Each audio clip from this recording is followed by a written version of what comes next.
Hello, and welcome back to the A Show with the Kings, a pro wrestling podcast. I am Justin, here with Meelz. What's up, Meelz? Looking for revenge on summer 16. Um, I'm chilling. I'm chilling. How are you doing? I too am chilling all week here. Lucky you, man. Lucky you. Not lucky. You know what? It's not lucky. It's deserved. How about that? You work hard. You sound tired. I'm super tired, not gonna lie. But No, this July 4th thing, man. Listen, no one who came into work today that I talked to was like, this was enough. Everyone was like, "Yo, last night was so crazy. I don't know how I'm here today." why is it so crazy though? Like, who is going crazy for July 4th still? You know what? I it's so wild. I know, right? I think people just use this as an excuse to barbecue. There is no national sentimentality that comes with this holiday for me. I think Yeah. people just use this to barbecue and play music very, very loud, have pool parties, something along those lines. And I like would fireworks. What exactly? You know, when someone says, "I'm about to go in for 4th of July," what exactly are you celebrating? I don't I think people just like to light fireworks. That's the hood way, bro. That's the way in I don't even know if is it exclusive to the hood of like No. lighting fireworks in the I, middle? I would say Alright. that I would say that it is not. No. Okay. All right. At 2 in the morning, as people trying to put down newborn babies to sleep and and fireworks attacking your dogs, your pets, your babies, your everything.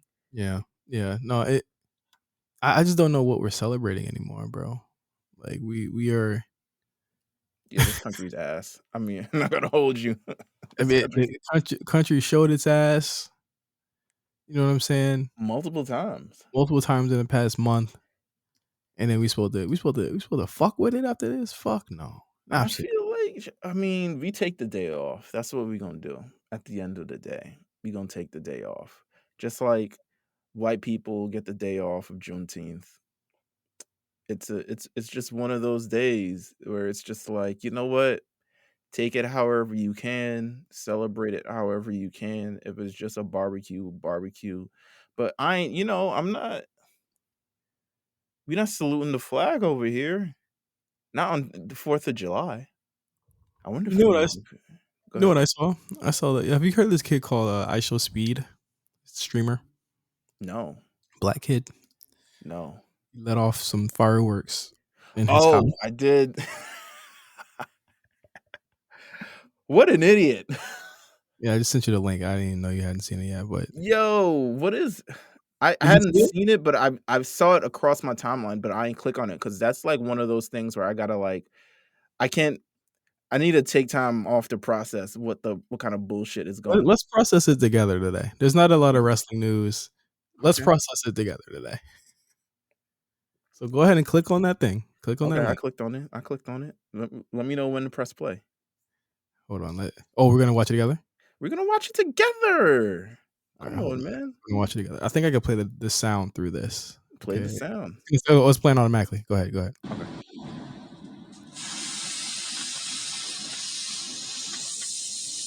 Oh nah. Yeah. Hold on. Let me turn it down.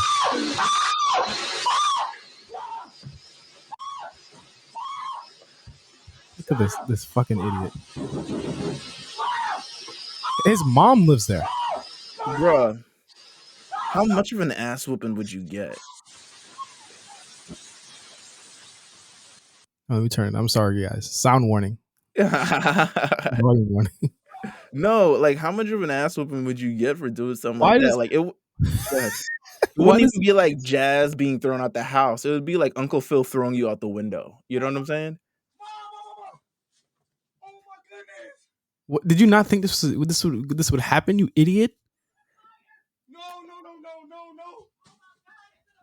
No, it's not. It's not. It's not. It's not. I didn't know. I didn't know. I didn't know. I didn't know. I didn't know. Yo, this is internet culture in 2022, baby. And it's gonna end up I thought it was the popping was mom.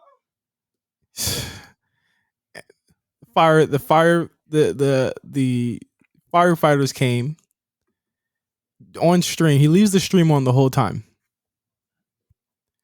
Did you notice that there's other fireworks in the box right next to that? No. There's another box of fireworks right next to it. And if you look at the comments, he's a social experiment. He has to be a social experiment. Speed has to be a social experiment. This is hilarious. None of this is funny to me. Is it funny to you? All right. I didn't laugh at it. I think it's incredibly stupid. I'm not saying this is funny at all. I'm saying the situation is, it's like, to me, it's like, why?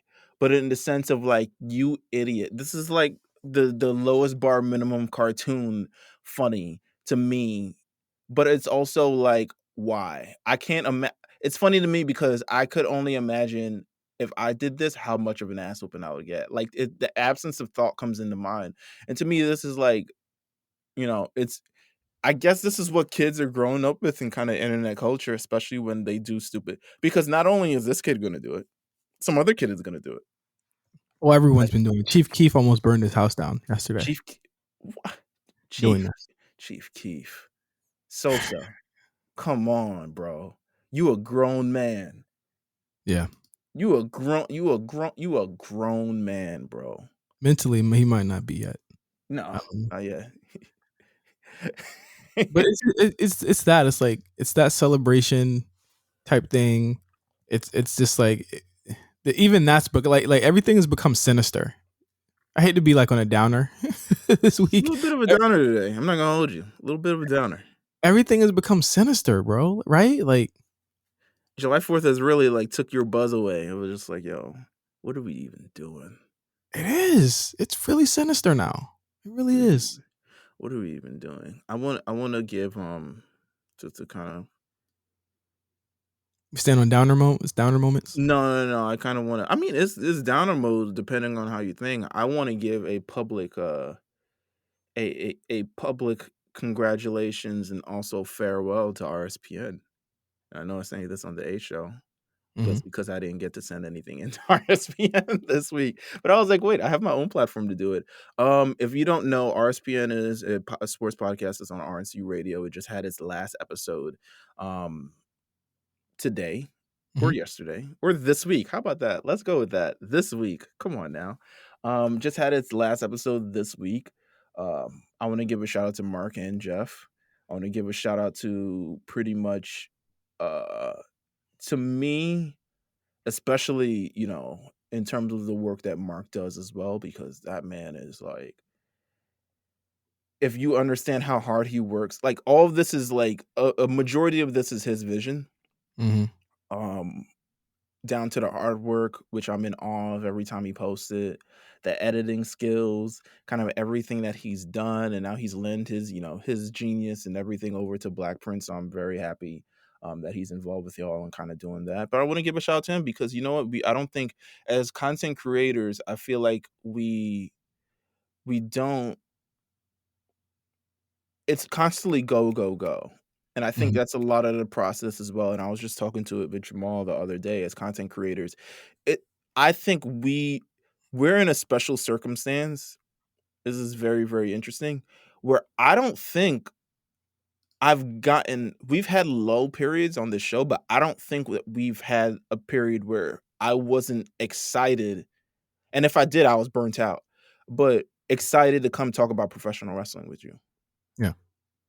And some other, sports, anime, all this other stuff like that. There's a grind to this doing every week, and there's a grind to doing this every week too. But when you enjoy talking about it with your friends and you enjoy the things that you guys talk about, it's not really a grind. But for content creators, it's a lot of work. You may think it's just like two niggas talking on stuff like that. It's just niggas talking on the mic, but it's a lot of work. So I definitely want to give applause to Mark and everyone over at RSPN, Jeff and stuff like that, for consistently doing this every week, and especially to Mark for pretty much putting everything together, um, making sure it looked amazing, making sure it sounds amazing. He has OCD, so everything I know that goes through his brain. That's a little process, the little fucking neural terminals in his brain. They're all working overtime every time that he has to think of something for the show. So I want to give a shout out to him, and you do great work. I recommend you guys listen to RSPN this week,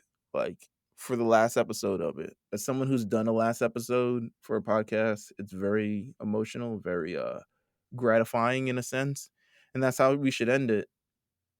So I asked you this question: what do you think the last episode of the A show will be? Why would you even say? I knew you were going to do that. I legitimately knew you were going to do that. I don't know why you just did that. I was like, he's gonna like, because people are gonna be like, is it gonna end? Like people are gonna hear that and say, is it over? Are we done? And I just don't think you should do that. No, A show's never gonna finish, bro. Why would it? I'm just saying, I just don't think you should do that. I don't know. I don't know. I'm not gonna answer that question, but Wow. Okay. All I'm not right. gonna answer that question. Okay. It's a hypothetical question. I think that A show's never gonna stop. I'm just letting you know. right. I think that when Almost you 250 episodes in, by the way.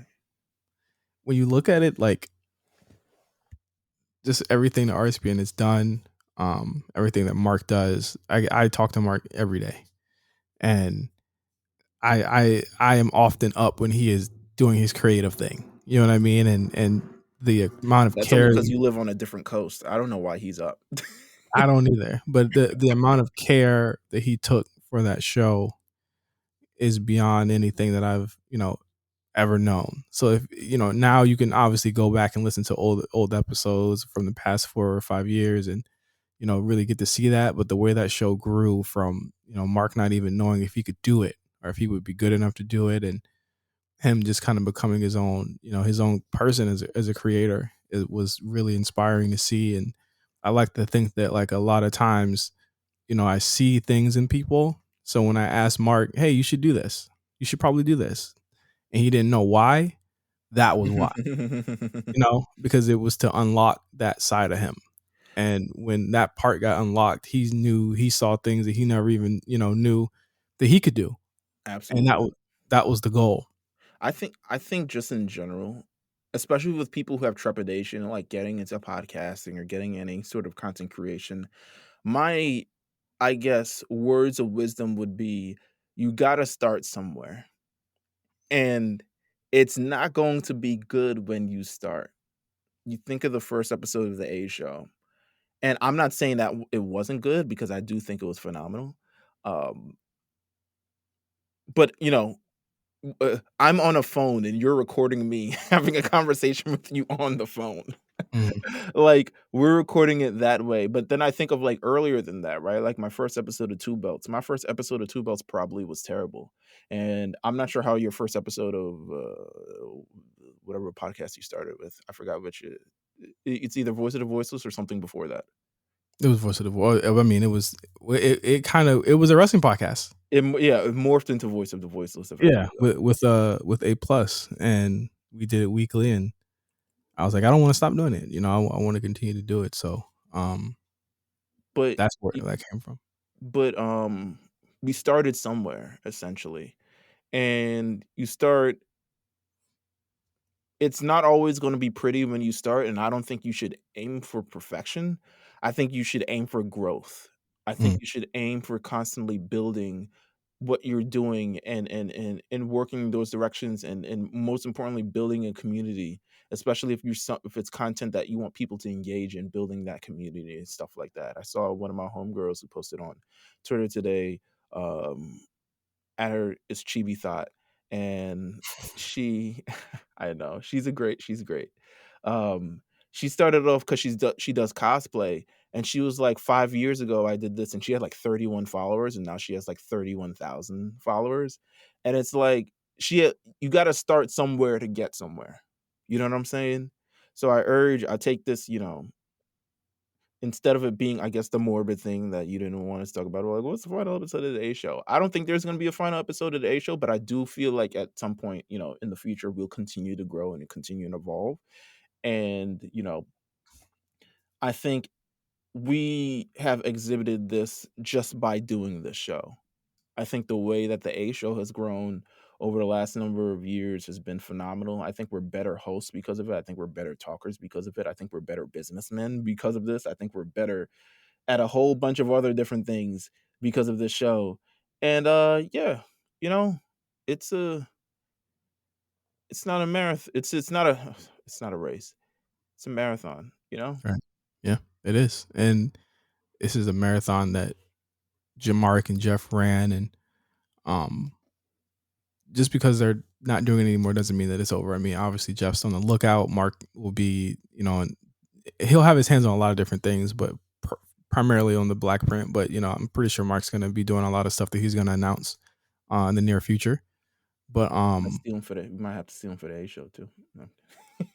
if he wants to, I mean, he's open, man. He one thing about Mark is that he's always going to find a way, and yeah, but this is just our way of because the thing is that this show is what was the pilot for all of these other shows, Mhm. So when one ends, whether it be overly medicated or whether it be black variant or whether it be RSPN or something like that, like It's a challenge. It's a challenge is done. It's officially over. it's a challenge or something like that. Like you got to remember, like this is the show. When you guys listen to this and you guys tap into our other content, this was the gateway show for a lot of people, right? So like when people listen to us, they say, "Oh, you guys got a basketball joint too," and there's people that are kind of have the same type of vibe that you do. So it's always a good thing, you know what I mean, that we put people on to other things and introduce people to other shows. And I think that RSPN was the show where a lot of people who listened to the A show went to that and was like, okay.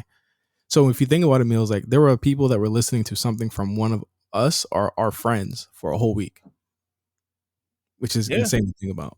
Yeah. Nah. It's wild. It's wild when I hear people listen to, no offense to like It's a Challenge because I love It's a Challenge. When people listen to It's a Challenge, I'm like, yo, why are you listening to this? Do you even watch the show? Like, but Yeah. sometimes it's just because of the banter. Because I love the banter. I love like what we're doing now. I love the banter. I Yeah. love discussing shit like this, and it's all about building in terms of just like in terms of if I could give more words of wisdom. I feel like I'm a black person right now. If I give more jewels, you know what I'm saying? Um, continue to like, I love getting to the place where people just want to hear what we kind of have to say, and we could be talking about anything Mhm. because I've always enamored that about certain other podcasters. If there's podcasters that have been if there's podcasters that I take things from, um, in terms of what I could reveal, this is weird to say. Um, The Ringer, Bill Simmons, I take a lot of my creative energy from him because he's done podcasting enough, and I think he's mastered it enough. Mhm. He also has a producer called Juliet Littman, who I take a lot of stuff from, just in the way that her energy in terms of doing this uh, is very infectious, and I try to keep that energy for myself, especially when I'm doing shows like this. Um, and when I was doing on radio, I was listening to a lot of Angie Martinez. Yeah. That Angie's a good litmus test, I I think. listen to a lot of her shows, and the way she's able to kind of like ask people questions and stuff like that. And you know who I look towards now as well in terms of things that I want to do is the Ariel Hawani and stuff like that. He's good. I think Yeah. yeah, he's great. And I think I want to have the freedom to feel like I can ask those questions without it kind of being like overstepping my boundaries. Mm. Um, I want to be able to ask people hard hitting questions and like without feeling like this might be our only opportunity. And if we don't do this, they might shun us if we ask this question. If I ask Bianca about like, how do you feel about blah blah blah blah blah, and not thinking this could be our last WWE interview ever. You know what I'm saying? I don't It want that in wasn't. my It brain. No, it it wasn't. wasn't, but, It wasn't, but we kept it I think we kept it cool and we kept it fun because ultimately, we're bigger than just a wrestling podcast. mhm. We're like culture and all this other stuff like that and intertwined in this. So yeah, I don't know. I don't know what stream of consciousness for the last 20 minutes that we've been talking about, but It's good. I like it. It's fine. It's oh, good. okay. It's a slow week, It's a slow week, holiday week. You know what I'm saying? Hopefully we're getting everybody through. their holiday weekend or week, or however long that you're off. I want to do something new, real quick. Okay. Do something new, and we'll probably leave this to patrons after this week. But Oh, first off, happy birthday to Adam Cole. it's Adam Cole's birthday today? I believe so. I believe I saw it. It's my dad's birthday today. Well, luckily your dad will never fall off like him. On this day, Not on his birthday. on this day in wrestling, July 5th, 1999, Georgia Dome, Atlanta, Georgia, Monday Nitro. Oh God. Monday Nitro aired, and this was in a significant episode because this was the episode, the first episode after Owen Hart had passed away. It Over the Edge. Over the Edge, the night before, or the week before, I believe, and it had a segment where Brett was shown with pictures of his brother, of course, Owen Hart. Announcers praised him, and they said that he was going to talk to the fans. He comes out, he thanks the fans, he cries in the ring, and says, he's not sure what's going to happen in his career after that. And that was probably like the most significant part of that episode. That's why I wanted to talk about it. It was a really sweet moment. It's a rare moment of kind of not levity, but realness that was not written. You know what I mean? On that show, especially 99 WCW, which, I mean, Jesus Christ. In this episode, I can't. I don't know what 99 WCW is at this point.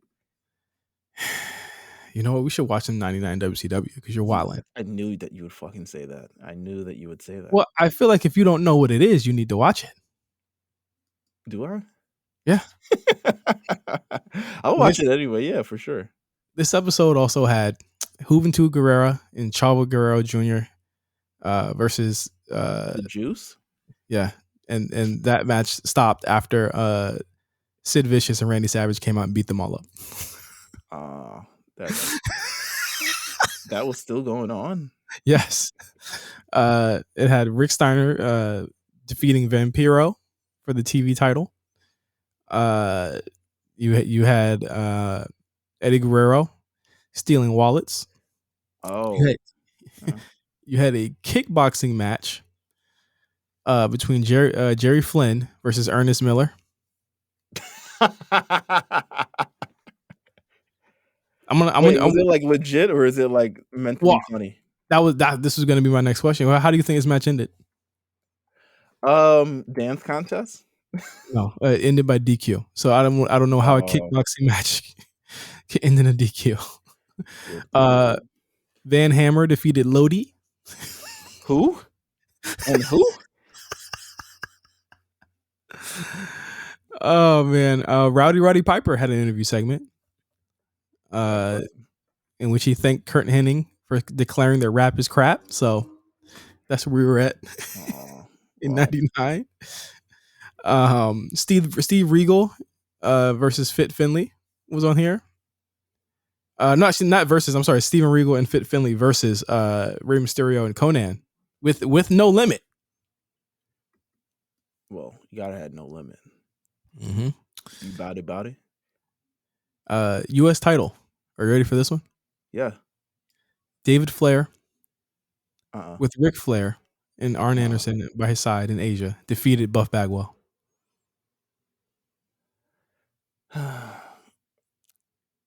Yeah. See the fingerprints for AEW already in this thing.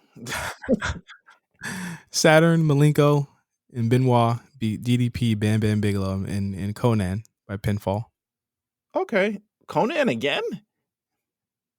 Oh, I'm sorry, not Conan. Canyon. Sorry, Canyon. Oh, there you go. I was like, Conan working double. Who better than him? Megadeth was on there. So you not only call rap crap multiple times on the show, but you had a rock band playing Crush 'Em with Goldberg coming out because this song was on the soundtrack to the Universal Soldier movie that he was co-starring in at the time. And so they had to have Megadeth there. So if you were black at this point, this ain't for you. No, they were not at all. right Not at all. No. said, this shit ain't for your black ass. Go over to USA. What were they doing? I'm interested. So I just looked it up. I just Googled stuff that going on. Whoa, Tori Wilson. Okay. I just Googled July 5th, 1999, WWF Raw versus WCW Nitro. Mhm. To see what was going on Nitro, on what was going on Raw the same week as this. First of all, The Rock versus Triple H in a steel cage. That sounds infinitely better than the show already. Stone Cold Steve Austin's the WWF champion. This might be like one of those weeks where if we're doing this, we're heading into. I'm assuming. I'm not sure if we're. Well, actually, we're past over the edge. We're heading into SummerSlam. I remember it's 1999 SummerSlam specifically of baiting out China getting the WWF title shot and just deciding maybe Stone Cold Steve Austin versus China is not a good idea. Yeah, no. And them swapping it out. And we end up getting like Triple H versus Austin versus Foley at SummerSlam. Main event of this Nitro. Sid Vicious versus Kevin Nash. No contest. No one won. That's how you end your show. No one won. I'm looking at it right now. This don't even look good, man. Listen. Nash at the end of the show, because Randy Savage came out to interfere. Nash at the end of the show says, "Hey Savage, if you want your lady, she's in my dressing room. What's left of her?" The fuck? All right. And you want me to watch this is what you're saying. So this is also a legendary episode because this is what happened. This, mind you, this is again on an episode where Bret Hart comes out to mourn. Randy Savage just slapped with Tori Wilson in the face. Yes. It's that episode.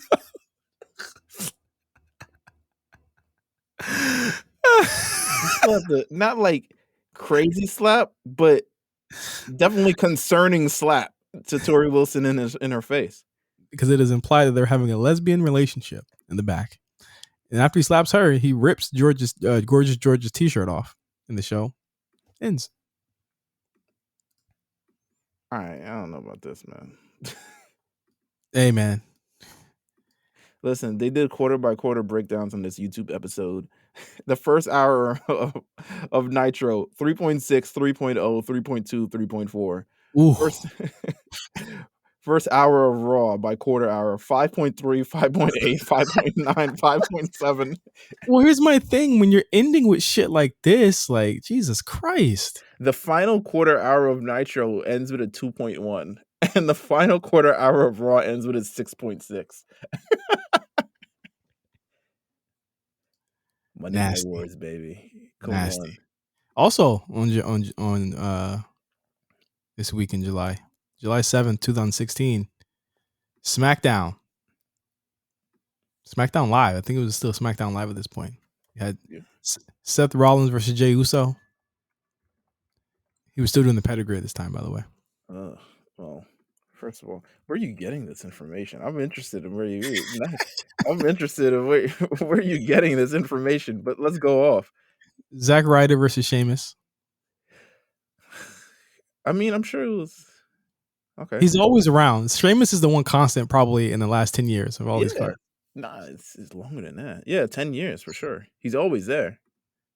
Enzo and Cass come out, and they have a match between AJ Styles versus Enzo Amore.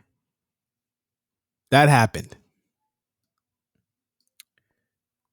It was because Enzo and Cass were going up against the Club, Carl Anderson and Gallows. Yep. This is very, very interesting. This is part of history we have not covered. This was in the pre-A show era, by the way. Yes, it was. If you would like more pre-A show era content, subscribe to the Patreon. What a strange era. That's actually a good idea for a show.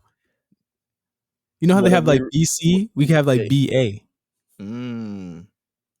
What happened Because we don't, before because the like age, bro? if y'all remember, and this episode is complete. This is the most hilarious episode ever. I don't. If you have stopped listening, I don't blame you because we haven't. I don't blame you. If you have skipped forward and said, "What are they talking about wrestling?" I don't blame you, because where are we at? We'll go off. There's no news this week. There's like two things. Like let's just have some fun. Let's have fun. I like talking to you, Meelz. So let's just have fun. Well, But yeah, this happened. Enzo and Cass were facing the club.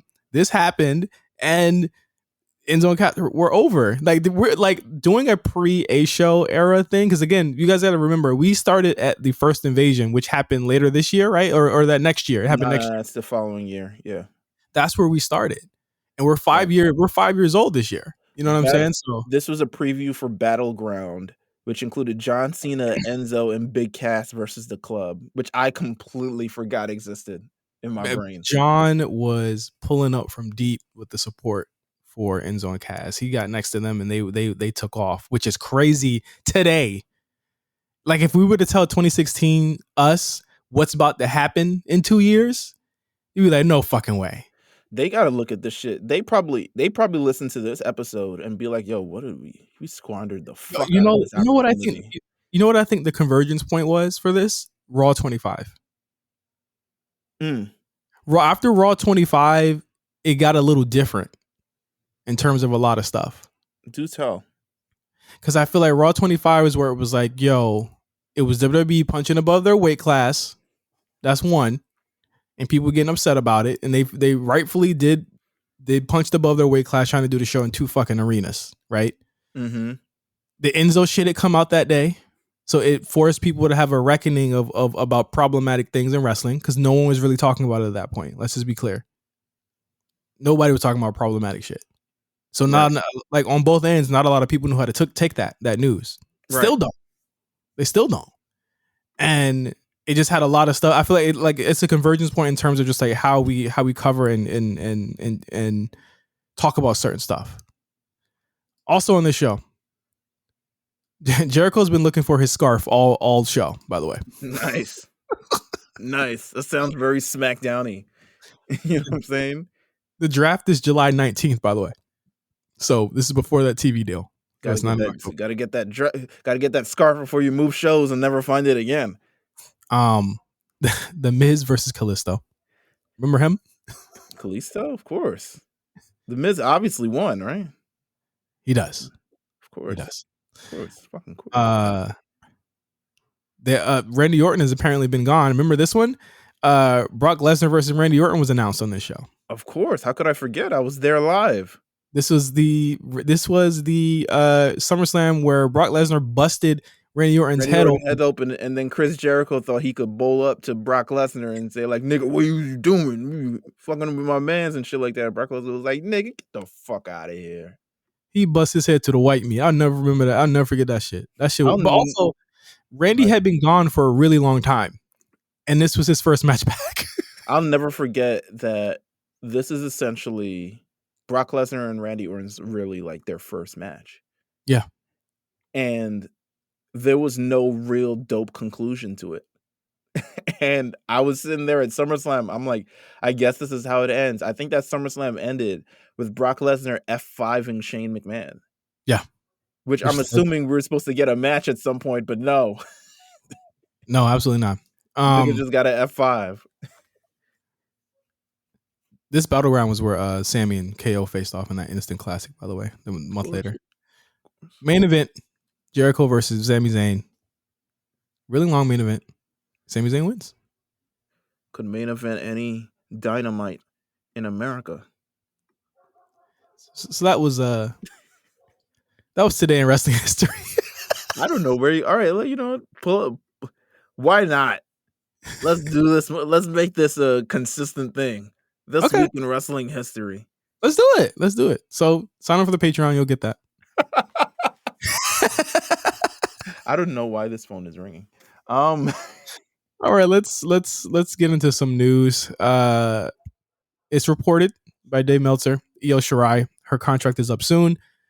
She has not put pen to paper on her new contract offer, meaning that she'll become a free agent if she does not sign the deal. Doesn't seem as though there's any interest of Shirai being interested in going to AEW or Impact, but mostly because she wants to go back home to see her husband and work with Stardom once again. So I hate wrestling fans because yeah, I mean, that you is could just what say you could just stop there. You could stop there. this is what I got from this initial story. The initial story came out that Io Shirai did not want to renew her contract, and without reading into any of the details or any of the sort of things, essentially wrestling fans reacted to say, "Damn, how could WWE fuck up a situation like this?" And here's my thing. Here's my thing. Could Io Shirai have been called up way beforehand? Absolutely.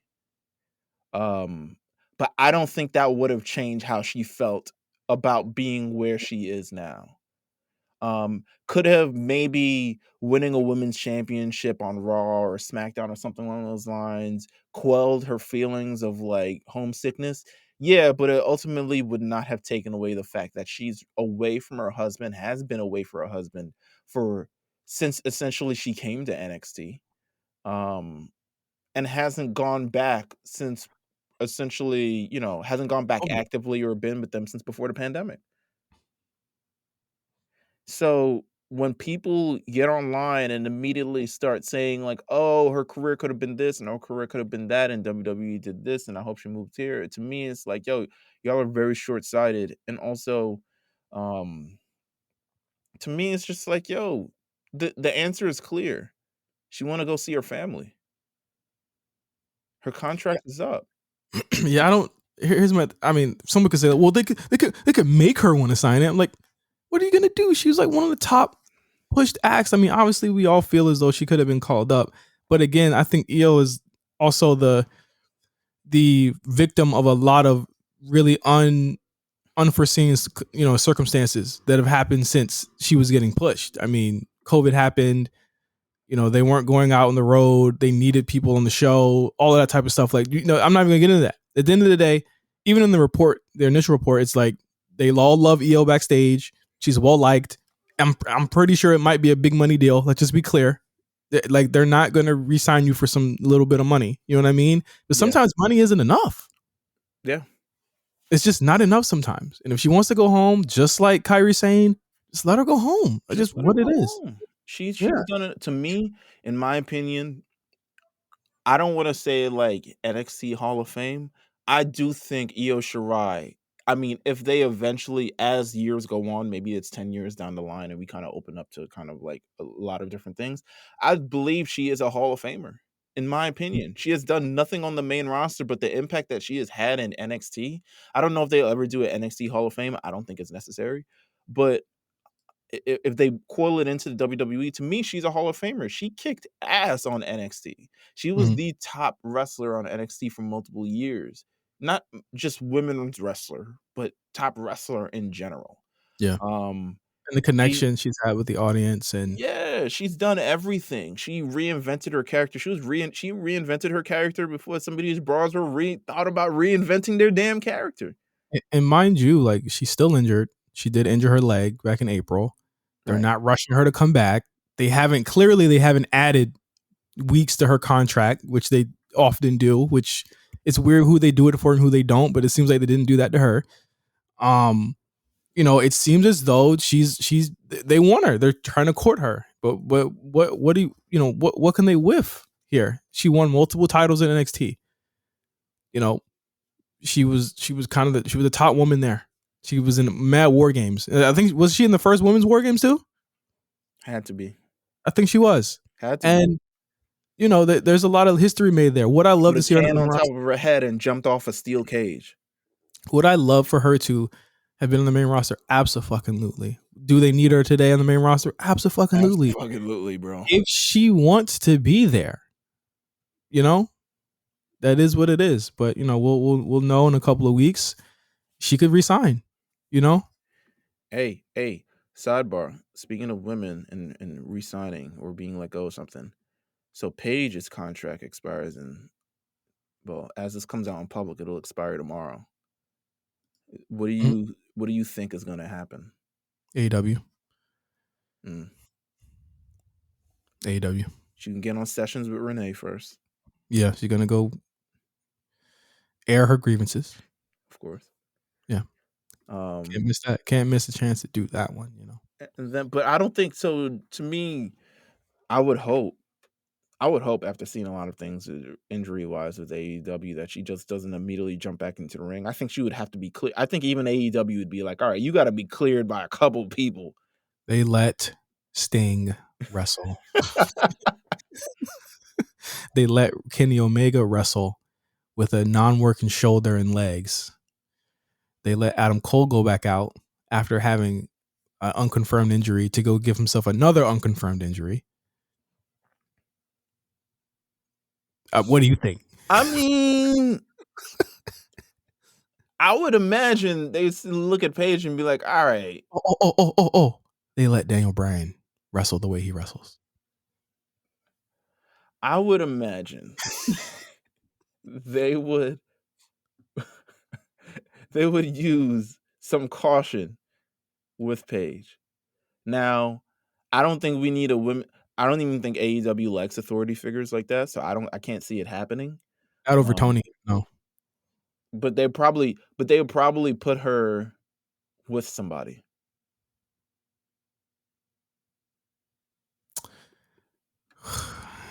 You know, Tony Storm, something. Who? Oh, she in the tag team now, buddy. What are you talking about? Hey, AEW, good for her, man. I can't say I'll be checking for her. No, So. I can't say either. But you know what? Best of luck to Io Shirai. I hope they do. I literally hope they have her with a.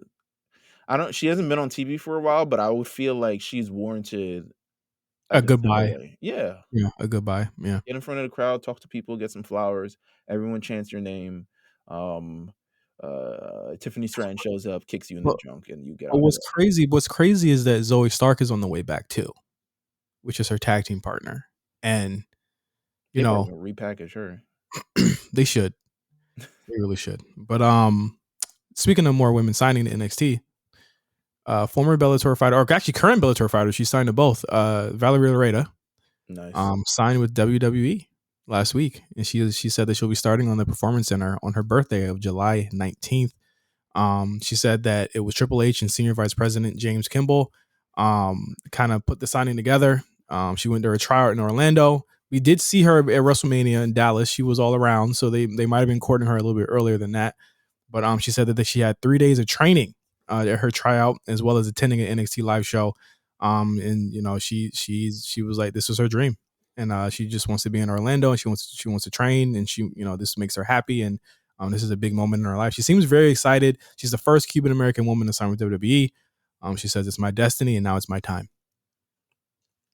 Nice. Is all I got to say. I like the energy. The energy's good. I liked her interview with Ariel Helwani. You managed to watch it as it was going on. And I like her general spirit, and she seems like she wants to work hard, and she seems like she wants to get in the ring and get things done. It'll be interesting to see kind of where things lie with NXT and the women there and all the stuff, if she gets called up sooner or something along those lines. I'm not sure where her development will actually go. I know there's a lot more women in the PC who are probably also waiting to get their opportunity as well. You see them backstage in every NXT promo or something along those lines. So it'll be interesting to see. You know what? You know who asked a question, speaking of women in the PC? They asked a question on the War Report a couple weeks ago. They said, yo, where's Simone Johnson at? Do you feel like she, She had a knee injury, right? Yeah. She tore her ACL or something like that. I hope she's fine. I hope she's doing well. I would like to see her on TV. I would like to see kind of where all this development gone, because she's been on the back burner for a couple of years now. So I'm interested to see the progress that she's made. She's had 3 knee surgeries. This is her 3rd knee surgery as of April 8th. April 8th, it is her 3rd knee surgery. So Jesus Christ.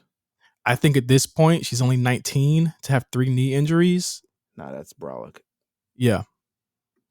I don't know what she's doing, but she's still on payroll. I listen, because of who she is, I highly doubt they're going to cut bait unless she wants to cut bait.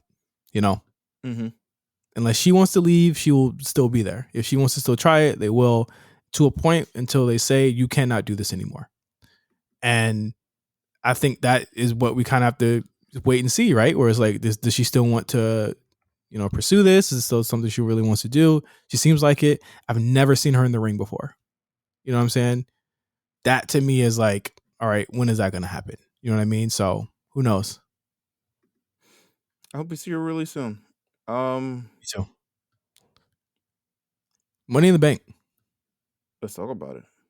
2022 aired from MGM Grand on Saturday. I thought, again, I never have problems with these pay-per-views. They're always good. It wasn't bad. It wasn't bad at all. I'm not gonna say it was great, but I thought it wasn't bad. And I think none of the matches are particularly bad. Yeah. People are nitpicking the women in the Money in the Bank ladder match, and I'm like, yo, then you try it. We were overly nitpicking them. It's Especially too, with Shotzi. Shotzi, I don't know if she reinstated her account. I know she deleted her account. yeah, and when my thing of this is this, like, I see a lot of people that were complaining about that who also dislike like Young Buck matches, right? Right. And they don't like how they choreograph stuff because it looks fake. Mm-hmm. And I went on there and I said, it wasn't the crispest, but that's fine. These are people that are fighting with ladders. You know what I'm saying? These are people that some of them are like new to this. Some of them are getting a new opportunity. My issue, and we'll talk about this later on with stuff, is that like, even if you might not be a fan of it, letting people have an opportunity isn't that enough anymore. You know what I'm saying? Like, it comes off it's crazy. It comes off as like, pick a side. Do you not like this type of choreographed type of stuff, or do you like it when it kind of looks like a fight, or when they're, are you willing to forgive mistakes if it's not that? You know what I'm saying? I think it's so unwarranted because it's not like she ruined the match. You know what I'm saying? Like, the match still went off without a hitch. You got the moment. You got to think, yeah, there are a couple of quips. It happens with everybody. I've seen Shelton Benjamin, who's heralded as a great worker, botch things a couple times. I've seen you see everything go on. You don't know what happens. They could be sweat on the thing. They could slip or something along those lines. Some of the rather, I think for the match that they had, they told a great story and they did a great job. And it's unfortunate that, like, even after an accomplishment, this is, I believe, Shotzi's first WWE pay-per-view. Mm-hmm. You know what I'm saying? And it feels weird. We want these new women to come up and we want them to have their time and we want some diversity, and people complain about the 4 horsewomen and all the other shit like that. And you want these kind of things, but at the same time, it's like when you put it in your face, it's like, well, now we're gonna complain about it. She wasn't the crispest enough, and she was such a bosh, and she ruined the match and all this other stuff like that. I was like, yo, what are you really complaining about? That wasn't what this match was about. You know Yeah. what I'm saying? I Yeah. feel like we've Lost the plot. we lost the plot, and it's nitpicking for what? Like, what do you Yeah. gain out of this? Liv won. Because I can say that, like, obviously, like, I probably, I can nitpick the Austin Theory win, but this someone who put an effort in the match and who's new to this is I mean, even to talk about the men's ladder match, it was, to me, had the perfect mix of choreography, yes, but also moments that did not feel like they were super planned. You know what I'm saying? right. And these are the tale of two different matches. Did I prefer the men's one? Yes, it was the better match, of course. Yes, but you were dealing with a bunch of people who had already had these types of matches before. Yeah. And the one guy who hadn't, they put it, they you know what I'm saying? They put him away. And that was Omos. You know what I'm saying? So, like, at the end of the day, like, I feel like it was almost like picking on the women. You know what I mean? And for a match where it's like you did have people in there, you did have your ring generals in there, but largely Becky and Asuka were to the side, letting the new chicks do stuff. Yeah. So, like, what do you, again? They go super heavy, super hard into the new generation, and when people turn their back on it, and then they go back to the old faithful, then people complain. So it's like, what do y'all want? What do people want? I don't get it. think I like that they're highlighting new women. Are they the crispest? Are they the best? No, but they add something different to and I would say I don't have any critique for Shotzi. I would say probably Considering the landscape of women that you're going to be in with, uh, it would be in her best interest to be on be you know considering the caliber of women she's going to go up against. I say it would be in her best interest to improve, you Yeah, know, but it's not something that I feel like she needs to be worried hounded about. for and attacked for and come back from thing and get on social And media and people are and least of shitting on all her. and least of all, we don't need to be the ones doing that. You know Nah, what I'm we saying? Like, definitely don't need to. We so definitely don't need to. and people say, well, you guys shit on AEW all the time. I'm like, big difference here, okay? Huge difference here. All right. A lot of what AEW's rock comes down to is that the style that they work cannot be worked off like that many times, and there are too many people trying to work that style all the time that don't know how to. It's the learning there. So if you're singling out Shotzi as one person when there's a whole show of people that work like that, and you guys are okay with it, but you're not okay with Shotzi doing it, that's a problem. That's a big problem. That makes sense. No, that makes sense. Um, Other big points on the show. You want to just do the other men's ladder match? Let's get the big ones out of the way. Yeah, listen, yeah. Liv Morgan, right person wins. We'll get to her in a second. Yeah. Men's ladder match. Austin Theory, who lost the U.S. title earlier in the night. I should have known that was going to happen when he lost that title. I should have known. I felt like he was gonna lose straight because Bobby's Bobby. Yeah. Bobby's that nigga.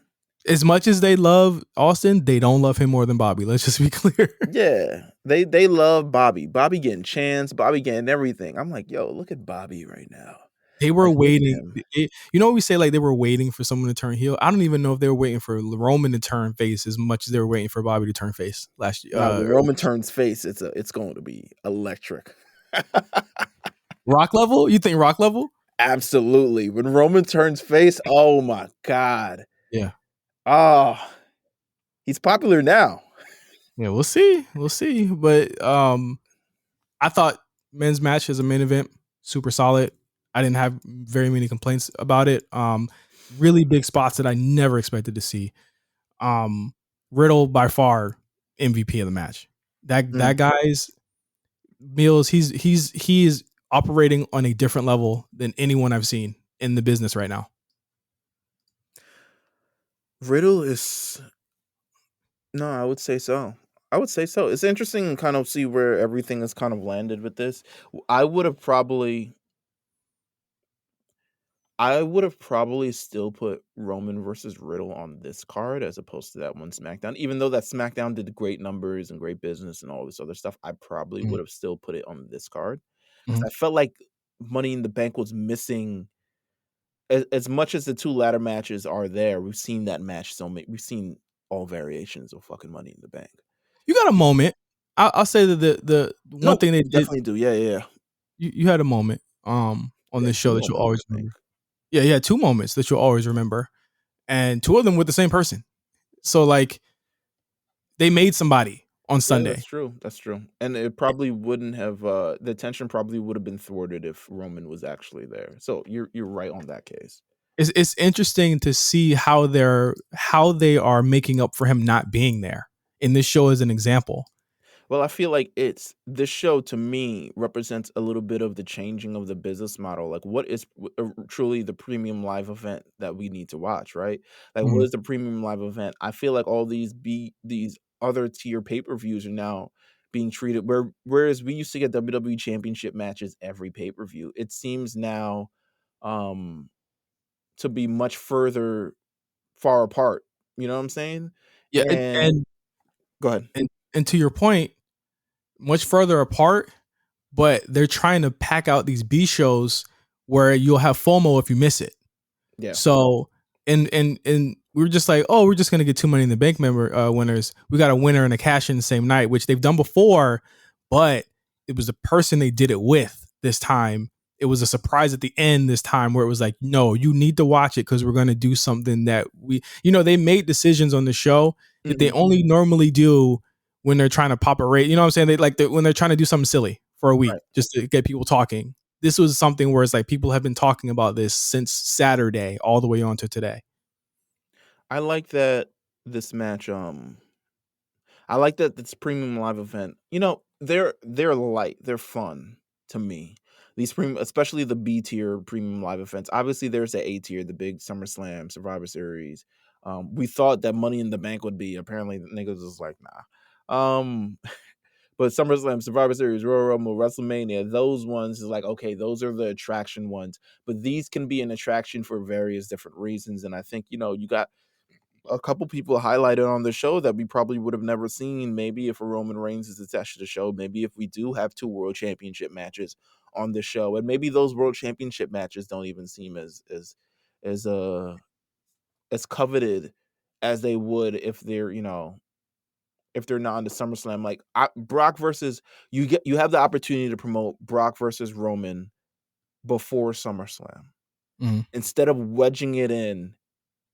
You know, we have 3 weeks before, you wedging it in, you kind of got to announce it, you kind of got to make these people hate each other in 3 weeks. Now you have the opportunity to kind of flex it a little bit, and have the match promote itself for a while before you get in. And a lot of people, we're complaining about the match because it's like, oh, I don't want to see Roman versus Brock Lesnar again. But once this bill starts rocking again, I'm sure we're going to be like, all right, these niggas. It's already rocking. Already rocking as of Monday. Like, they went back to the first match they had. Yeah. And I was like, okay, this is what they should have did for Mania. That's why I was like, you know, a week ago, I was like, you know what? I'm willing to give them some bail for this because I felt like the Mania match didn't end the way that I wanted it to. It didn't feel epic, you know? No, you're right. Give me the epicness. But men's match, Austin Theory wins. People are upset. I'm not a fan of the finish, but how, you know, again, can you ignore what it does for Theory, I guess? I don't know. No, how could you, or what it says for what they're trying to do? You know what I mean? Like, sure. Taker's out. Triple H is out forever. Sting's out. Cena, whatever. You know what I'm saying? You might have maybe 4 or 5 matches left for him. You know, Rock, he's not facing no Theory. You know what I'm saying? He's not facing that type of a threat. You know what I mean? Like, their old stars are they're gone. They're dwindling. It's time, like, to make new ones. And to be fair, is Theory the right person though? We don't know. And I know Quan had put a tweet out saying, like, do you feel as though he's the top guy? And I said, like, it's not up to us to decide that. It's up to them to make us believe in him. Is that it is? I can't say that he is right now. Absolutely not. No, yeah. I can't stand the guy. Yeah, I will say, I thought his promo on Monday against Lashley was good. Yeah, I thought so as well. I thought his promo against Lashley was good. I said, okay, let's do less goofy, more serious kind of thing. Yeah, I liked it. Chip, you know what I'm saying? Shoulder. And I thought that was fine. But can I see him with that title right now? Goofy face though. He got a goofy face. I don't know. Absolutely, he does. And listen, this might not work. We've seen them crown a lot of guys before. Swagger, Rene Dupree. Who else? Damian Sandow. I mean, I'm talking about just like not even Sandow. I'm talking about guys like Ken Kennedy, like people that they were gonna like that were factored into things. And it's like, in order for Theory to fail, something drastic has to happen. He'll have to injure Orton, or he'll have to pop a wellness test or something like a lot of these guys blew up before they became what they were.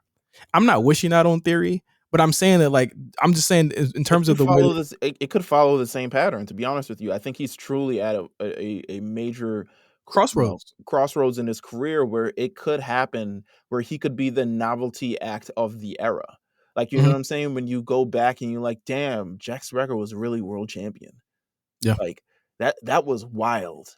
Like when you go back and he was like, yo, Kozlov, what was that about? You know what I'm saying? Del Rio was pushed down our throats for a better part of 3 years. He won the title like within 6 months. Right. You know what I'm saying? He won the Rumble. The largest Royal Rumble in history. Yes. Like he was pushed down our throats. And, you know, with Theory, it's like, hey, kids, sink or swim at this point. Because the thing is, they have the one thing that's protecting him is that they have people to fall back on if it doesn't work out.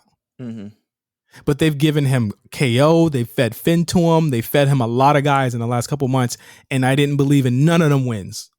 None of them. The most smart thing that they did, even though it's annoying, and I feel like he shouldn't have held the U.S. title if they were going to do this shit again, was to have him kind of be given this opportunity. I'm more interested in how that falls now.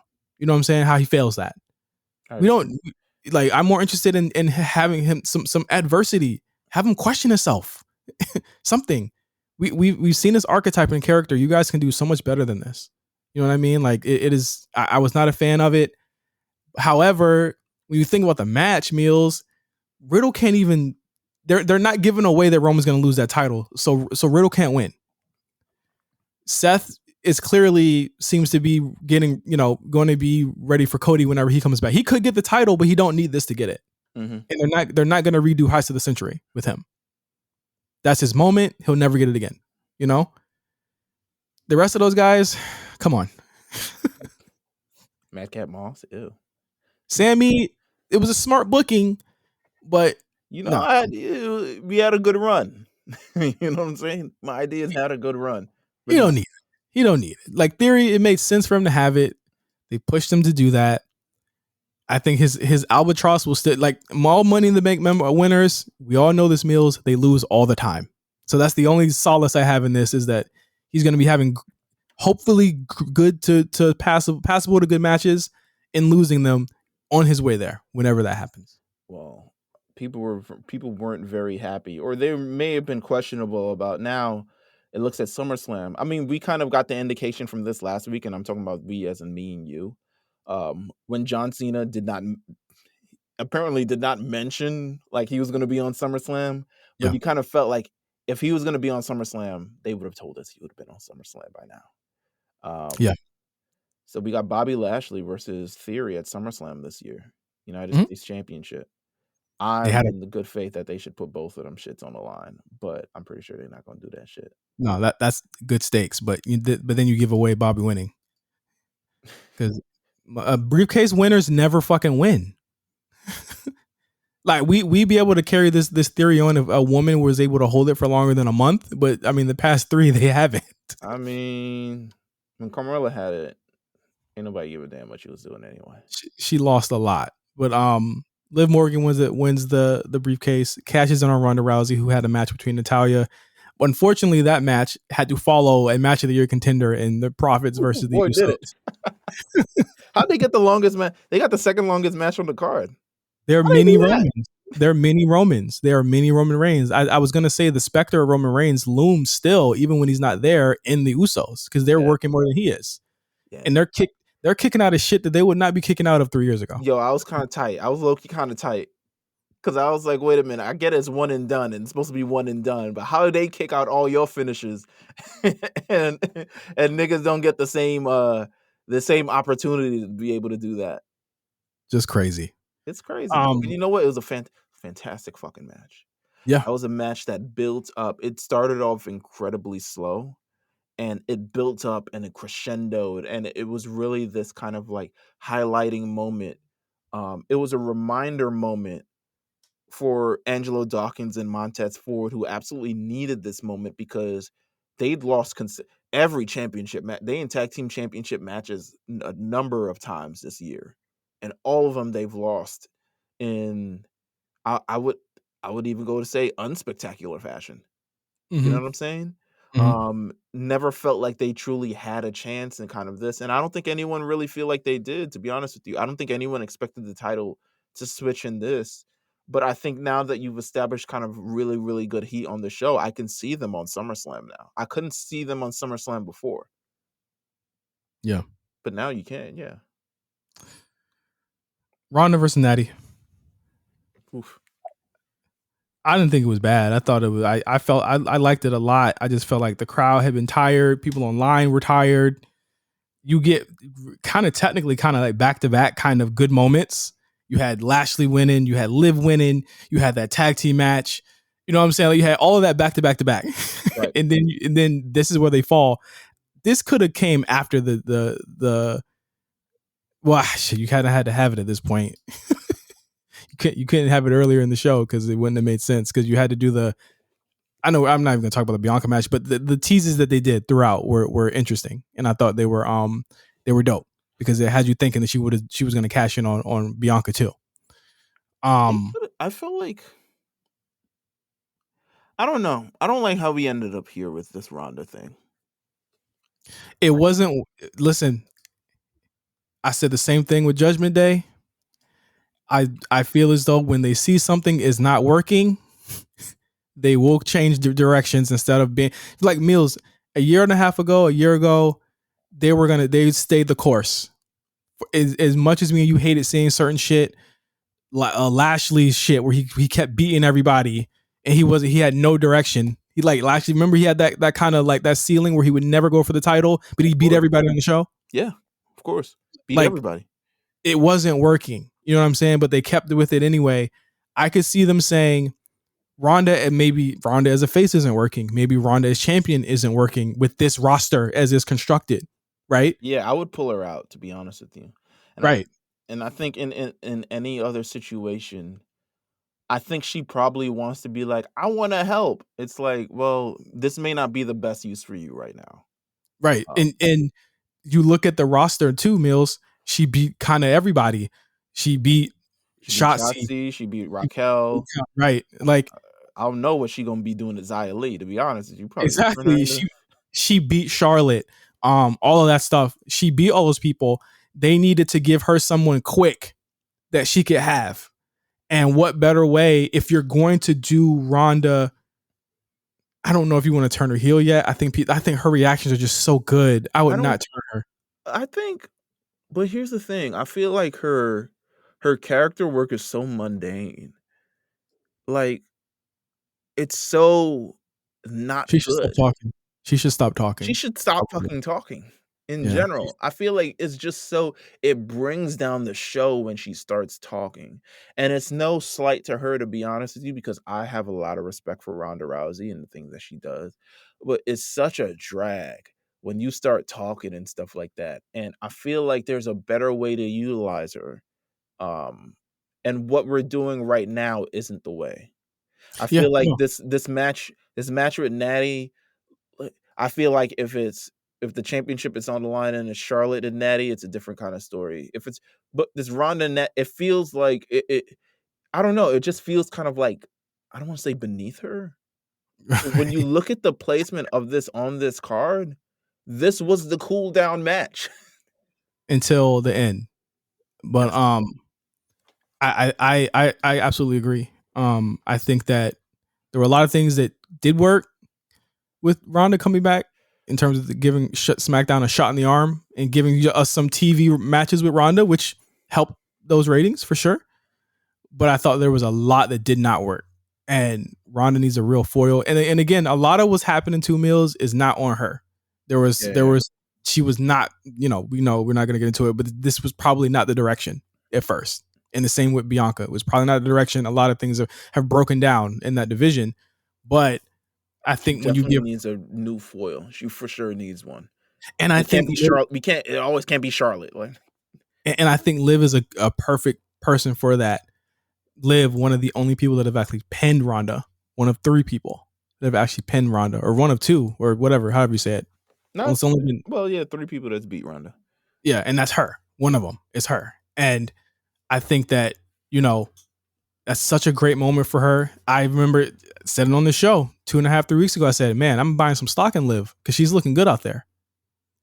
And when they want to heat you up, same with Theory, same with Lashley. To a certain extent, a couple other people on the roster, they do the work. And they did the work with her. She beat damn near everybody she's faced. Sans, Bianca, and Becky in the last couple months. Right. You know what I'm saying? She earned this shit. So shout out to Liv Morgan, man. I'm in. And they love her. They love her. Ronda and Liv, what are we thinking? Depends how we get there. It's a little bit of a short time to get there, so I'm not sure what they could actually pull off from this, to be honest with you. Unless Ronda beats the shit out of Liv really quickly.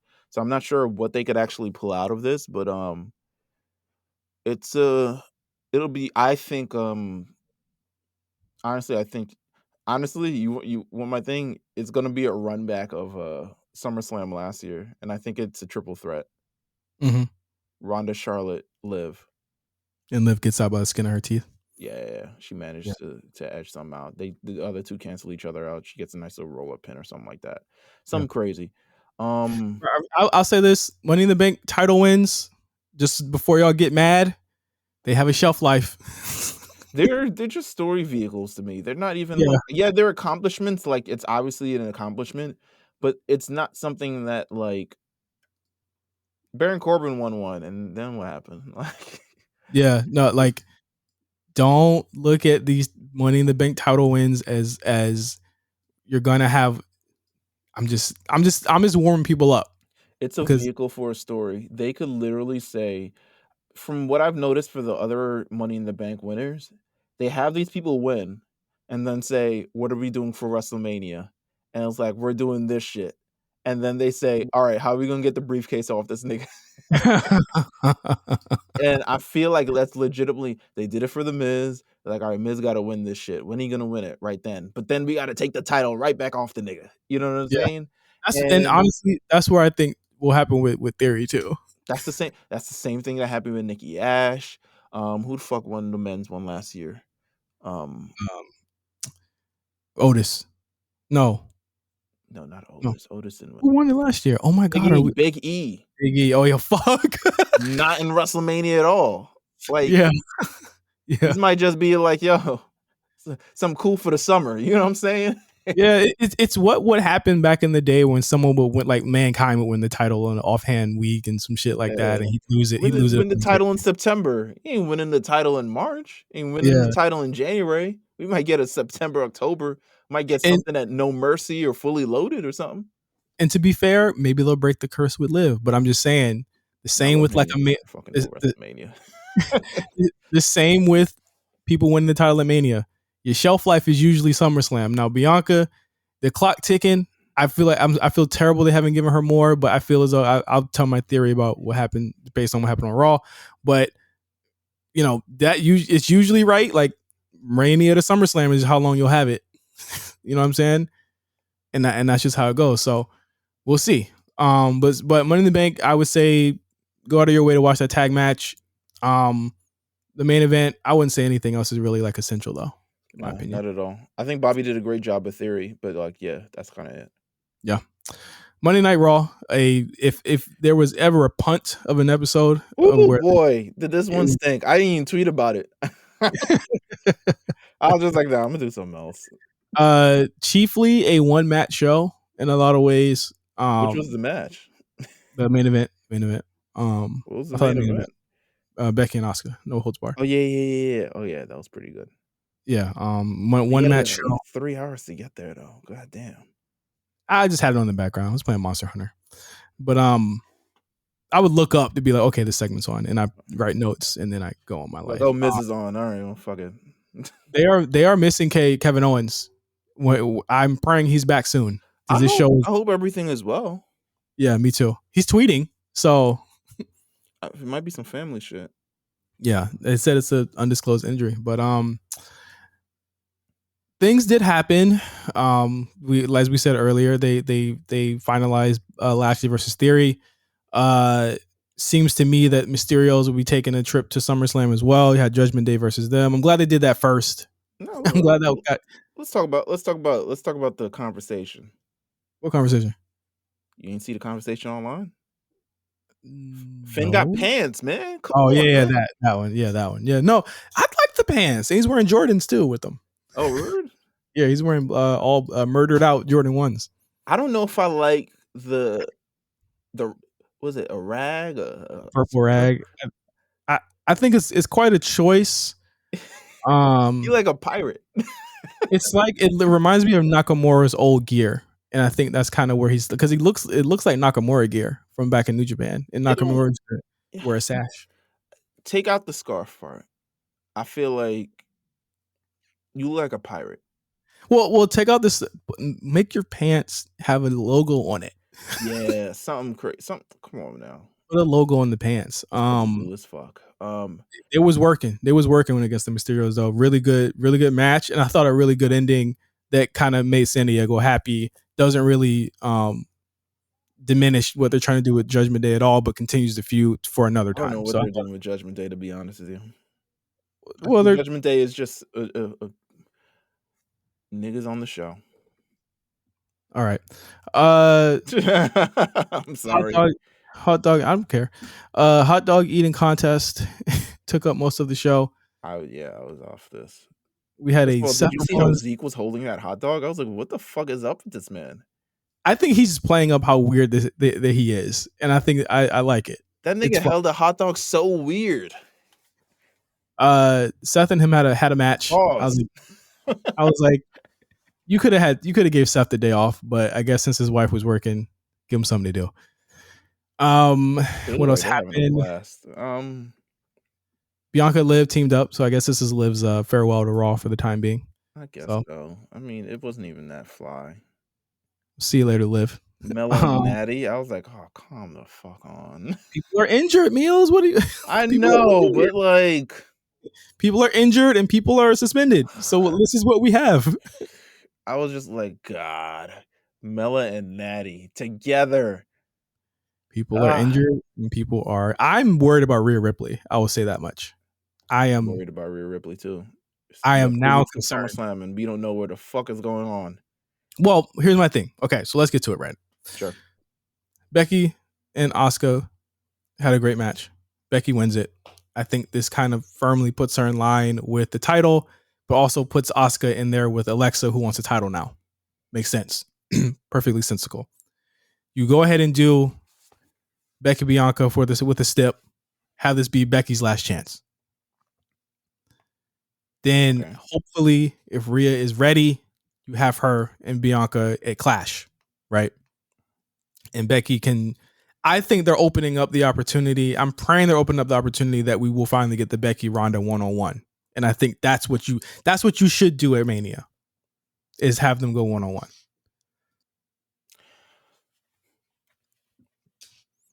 Do I want to see Becky versus Bianca at SummerSlam? They never have bad matches, and they don't do it often. They don't do it often. I know, but I need a little bit more thrill in this Bianca title reign. I understand victim of circumstance in a lot of ways. Exactly, the circumstances surrounding it. The only person on that roster she's got real smoke with is her. It's probably Doudrop for dropping her too many fucking times. But I mean, it's the only person that on the roster she's got real smoke with. Rhea would have been that person. She is gone for whatever reason. I'm hoping she's back soon. Right. At this point, I would hold off on Rhea until after SummerSlam anyway. I mean, that seems to be the case, to be honest with you, because ain't no way they could jimmy this thing up in 3 weeks. I mean, you can, because she won. Didn't she win a #1 contender match or some shit? Yeah, she is rightfully owed that, I think. Make her interim champion. but I think that, again, you get a stadium match again with these two. For people who ain't seen it, they don't do it often. We saw it last year. Everyone saw it. Well, I mean, since then it's I know. They did it a month after that, and then they did it and then they didn't go back to it for 6 months. You know what I'm saying? Like, they've had more restraint with that than I would. I'm shocked that they had that much restraint with these two, because they could be running this match. You need a step for it. If we're doing it again, we got to get a step. And the thing is, ratchet up you do it. You know, I know what I did to you a year ago. Everyone saw what I did to you a year ago. I'm gonna do it again at the same show. WrestleMania, whatever. It's a fluke. I'm a 26-second show ass. The funniest shit would be, Meelz, is if Bianca does it to her. That would, because it's like, okay, downward spiral. Okay, you get a little bit of moment of levity. Like, I'm gonna do it, and then like, no, Bianca's still your demon. You know what I'm saying? That's who it is. That would be fun. They're not gonna do it, but that'd be funny. I think it'll be Bianca Becky. I think if you give it a step of like, she never gets to challenge for it again, there should be a lot of like blow-offs. Roman and Brock blow off. They're now calling it. Mm-hmm. They're now saying this is the last one until 5 years down the line. But this is the last. Yeah, I screamed at the TV. Yeah, 2025, we'll probably see it again. But for the time being, yeah, the last one. That's fine. Give Brock whatever the Saudi prince wants to see it, nigga. We get it. I want Brock to face different people. I want Brock and Bobby to have a prolonged title, title program with the US title or some shit like that. I think that'd be cool. I think that'd be dope. I hope so. What you gonna do? Bobby deserves it. He deserves a prolonged title reign. I don't, but again, like I wouldn't even turn Brock. I just make him a tweener. I just make him a you know, shades of gray type of thing. But I do think Bianca Becky. Yo, what are we doing with Edge? I can say what I heard. I don't want to say he's Mr. SummerSlam. He's definitely I can say what I've heard. Could you? Like a throwback to like old days. Mm-hmm. Yeah. I feel like in a lot of ways, Edge, and I've said this before, and I don't say it for no reason. You know what I'm saying? I think a lot of what Edge does is like stuff that he helps write and helps come up with. Oh, absolutely. This seems to be something completely out of his head, if that is really him, quote unquote, quotes, air quotes here. But the thing that would make the most sense would be for him to go right back to Judgment Day, and that's probably why they're still in a holding pattern. That's why the plans with Edge change so rapidly, as you see. I don't even know if I was gonna say like Edge and Rey Mysterio versus Judgment Day, but then with, like what with Dominic on the edge of going over to them. That would be sick, but what I like to happen never really happens. Again, all I'm saying is that like the Edge will be back to like being a big deal and what they wanted to be. Seems like that didn't work. Again, I'm not mad at them for saying this didn't work. Let's go in a different direction. Because I'm not mad either, because that's what I was saying the entire time, and the nigga blocked me. So, and then they put two people that sorely needed something in there. But again, the idea comes from if you're gonna do Edge and Rey Mysterio and do a throwback to the old SmackDown, make it mean something, have them win stuff. You know what I'm saying? You think he'll be heel still or face? There's no way he could be a heel. There's just no way. He has to get revenge. He's seemingly going to be on the same show. So I would be like, definitely me and you would be questioning every week, why the fuck is he not going after them if he's on that same show and not going after them? You know what I mean? I would be like, what was the point? You know what I mean? Like, it wouldn't make any sense. But then again, it's a company that often does things that makes no sense. They just do whatever they want to do at the end of the day. We're like, all right, nigga, who cares? They do what the fuck they want to do. It's SummerSlam. Fuck it. We'll figure. Niggas ain't gonna be on. We ain't gonna put them on SummerSlam. Like, but he's not injured. So he should technically be able to work SummerSlam. So we'll just see what happens in the next 3 weeks. What? This is but so crazy. We have Logan Paul on the way. I believe he's going to be on Raw in 2 weeks. I believe he's signed with WWE, and we got confirmation that him and Ciampa are working together. So again, I saw a New York Post article about this shit that to me felt so absent-minded, where the writer said, yo, they need to use Logan Paul to help put over younger superstars. And I'm like, that nigga, that's not what he's about. This is not. Logan Paul is very much so an attraction on this show. He's also 27. Yeah. So when you say they want to use his star power to put over people on the show and the next generation, I'm like, yo, it's not. Who's younger than him? Who's younger than him? Other than Theory. The younger stars that you guys are talking about, most of them are in their 30s. What are you talking about? Yeah, I was so dumbfounded by the fact I was like, yo, like, are you serious? Why does boxing get to use Logan Paul as this, like, attraction, but wrestling can't, and wrestling can't because we have to put over new stuff? Like, no, bro. Like, this is the part of the show where people who aren't fans tune in, and then all the other part of the show, people who are fans can enjoy. If you are next to him in a program, you are getting the rub because you're getting a bag. Because anyone next to him, just like if you're next to Roman, if you're next to Brock, if Stone Cold is on your WrestleMania, you're getting a bag. You're getting a bag. You're getting a bag. Shut the hell up, get the bag, and go home. That's what he should be used for. The question is it going to be 1-on-1, which I don't think he's like. I don't know if he's ready for it yet. Or is it going to be a tag match? Hey, or will it be Miz, Ciampa in his corner, Mm-hmm. Logan Paul, AJ Styles in his corner? That seems to be the best way to do this. I think so as well. But I also feel like Logan Paul at some point is going to want a singles match. This will be a singles match. It will just have two people in his corner. Oh, in the corner. Okay. In the corner, yeah. It'll be AJ in Logan's corner and Miz and or Ciampa in Miz's corner. I took Logan Paul to the house that Styles built and learned some kick flips and shit. Okay, I'm down for that. Yeah. I like that. I like the idea. It's cool. But he signed on through 2023, so I'm guessing by next SummerSlam he should be signed up to for major events. So you'll be seeing Logan Paul probably at Survivor Series, and then you'll probably see him in the Rumble, and you'll probably see him in Mania again. So that'll be pretty cool. That'll be cool. I'm down with it. I mean, it is what it is. But let's just hope Shane McMahon isn't booking that Rumble. Oh Lord. Bad Bunny in there next to Brock Lesnar will be a moment that will live in infamy. I kind of miss Bad Bunny, to be honest with you. I kind of want him back.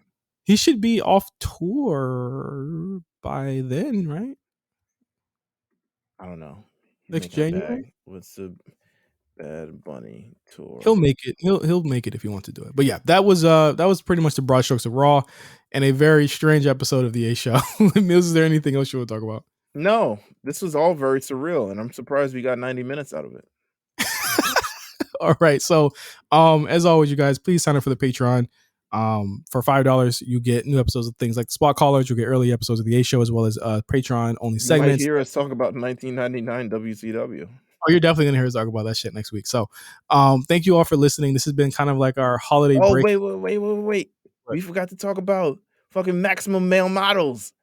Oh my God. How did you feel about it? What a segment.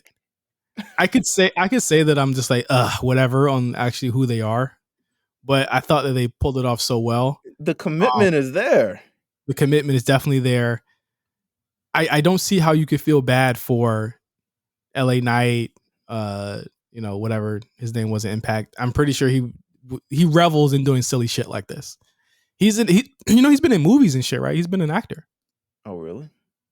It shows. Yeah, he's been in show. He's been in stuff before. I think he retweeted someone saying that they saw him in a TV show before or something like that. It shows. But I mean, he's good. Yeah, he's good. It's like I was never really impressed with him in the ring. And if someone back there said, you know what, maybe not ring stuff so much. You know what I mean? Maybe just talk. Get these guys who need someone to talk for them over.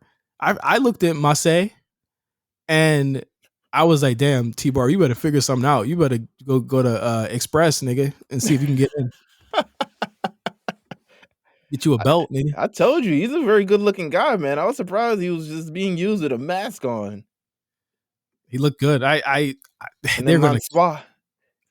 going to stretch out them wrestling for so long. These niggas are not going to wrestle for a long time. Oh God! Well, first of all, it's like I don't want to say it's the blind leading the blind, but they're both very still new to all of this. So yeah, it'll be interesting to see how we go about this. Also, second thing I wanted to say, this might be a what can I say? This will be. I don't know if this is what's it? An unpopular opinion. There we go. I did not like Kevin Patrick on Raw. He's not there yet. I thought his voice was so canned and not authentic, not in the moment. But like, my thing is this, right? People really hate on Jimmy Smith. I barely notice he's there. No.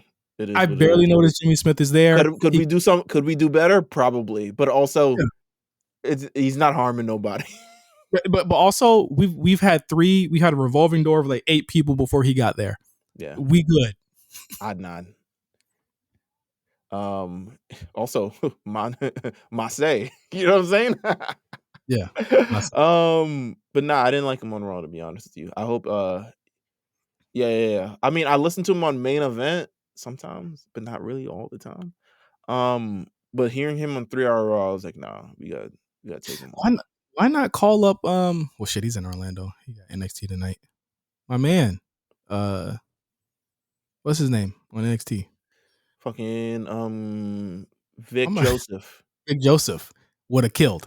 Because the Vic thing Joseph is, would have been amazing. He's familiar with all that talent that's there from NXT. Vince must hate him.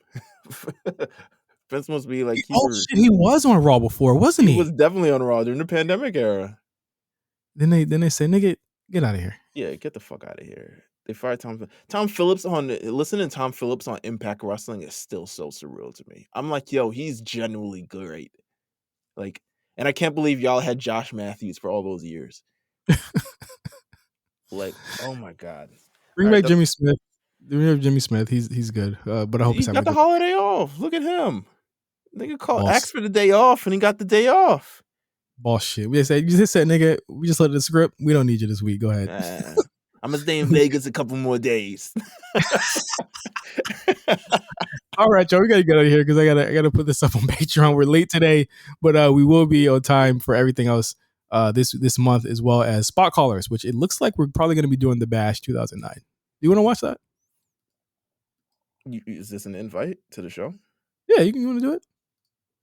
Yeah, whenever you guys are doing it, yeah, I'll do it. All right, fuck it. We're watching the Bash 2009. Featuring CM Punk versus Jeff Hardy and Triple H, Randy Orton, 3 stages of motherfucking hell. Oh God! On Patreon. You know, fooled ya. All right, we're gonna talk to you guys next week, and thank you guys for listening. Please have a safe and fun holiday weekend if you're still off, and be safe out there in the streets just in general, man. Cases are rising, people are crazy. Be safe, stay in the house, listen to the A Show. For Meelz, I'm Justin. Peace out.